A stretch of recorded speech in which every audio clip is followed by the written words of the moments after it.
Hello dear students, हम कर रहे थे लिमिटेशंस ऑफ सीडीएम यानी कि सिविल डिसोबीडियंस मूवमेंट्स की लिमिटेशंस क्या थी, सीमाएं क्या थी, क्या कमियां थी इसके अंदर, क्या देखी थी हमने। सबसे पहले हम देख रहे थे कमी क्या देख रहे थे।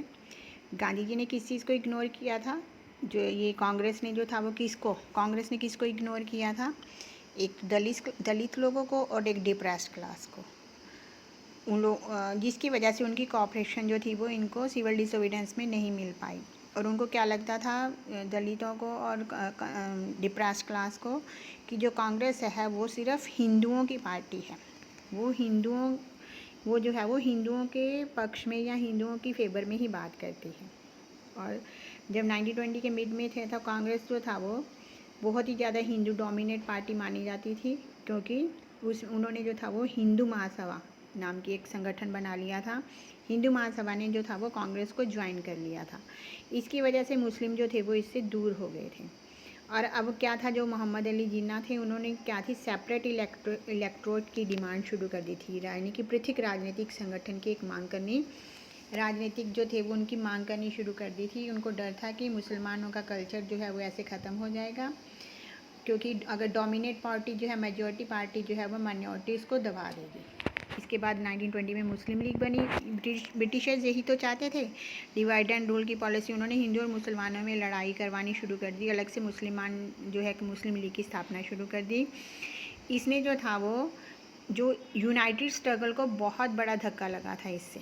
जो पहले हिंदू और मुसलमान मिलकर, जैसे हमने नॉन कॉपरेशन में मूवमेंट में देखा था, जो खिलाफत आंदोलन था, हिंदू और मुसलमान इकट्ठे हुए थे, लेकिन इसमें वो लोग इकट्ठे नहीं हो पाए थे। इंडस्ट्रियल वर्कर्स जो क्लास थी उन्होंने भी पार्टिसिपेट नहीं किया था, सिर्फ नागपुर सेशन को छोड़कर।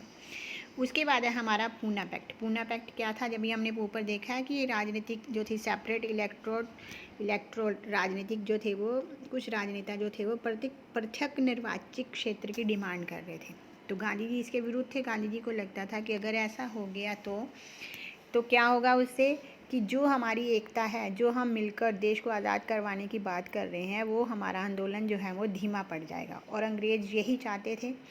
तो गांधी जी ने इसके लिए वो अमरण अनशन के ऊपर बैठ गए थे, यानी कि उन्होंने फास्ट ले लिया था कि मैं कुछ खाऊंगा पीऊंगा नहीं, अगर ऐसे अलग जो थे निर्वाचन क्षेत्र बनाया गया। तो इसकी वजह से जो था वो उनके कहने के ऊपर बाबा अम्बेडकर जी ने जो था वो एक पूना पैक्ट साइन किया था, जिसके तहत क्या था कि उनकी सीट्स बढ़ा दी जाएंगी। उनके लिए क्या हो जाएगा, देखो, doctor B R Ambedkar was nominated as leader बन गए थे। वो उन्होंने राउंड टेबल कॉन्फ्रेंस जो थी वो ज्वाइन की थी, किन की तरफ से, ओप्रेस्ड क्लास की तरफ से। वो गांधी जी की बात से सहमत नहीं थे। उन्होंने किस चीज़ की डिमांड की थी, सेपरेट इलेक्टोरेट फॉर दलित की डिमांड की थी। ब्रिटिश ने इसको अम्बेडकर की डिमांड को मान भी लिया था, लेकिन गांधी जी ने, मैंने बताया था अभी कि फास्ट अप टू डेथ तक उन्होंने फास्ट कर लिया था। उनका क्या मानना था कि the separate electorate for Dalit would the process of integrations of society will slow down, कि जो हमारा राजनीतिक एकता को लेकर जो ये सब आंदोलन चल रहे हैं ये डाउन हो जाएंगे।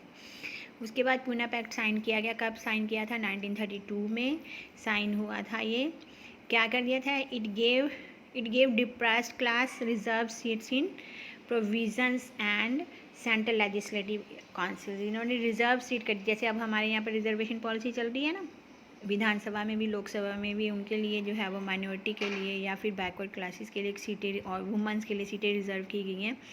वैसे ही उस समय भी उन्होंने रिजर्वेशन पॉलिसी स्टार्ट कर दी थी। But they were to vote by general electorate, लेकिन वोट कैसे करेंगे वो लोग, जनरल इलेक्टोरेट के थ्रू जो है वो वोटिंग करेंगे।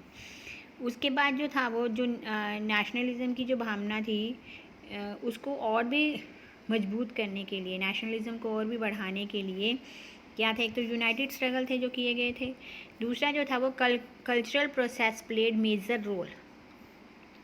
कैसे है, जैसे फिक्शन, सॉन्ग्स, एलगरी जो है वो कई ऐसे राष्ट्रीय चिन्ह हैं जिनको देखकर हमारे अंदर देश प्यार की भावना जागृत होती है। जैसे भारत माता की पिक्चर हो गई है जो कि बंकिम चंद्र चट्टोपाध्याय के द्वारा बनाई गई थी। नेशनल एंथम है हमारा जन गण मन है, वंदे मातरम है, कई फोक सॉन्गिंग है, कई ऐसे जो है वो स्लोगन्स हैं जिनको देखकर हमारे अंदर राष्ट्रवाद की भावना जागृत होती है।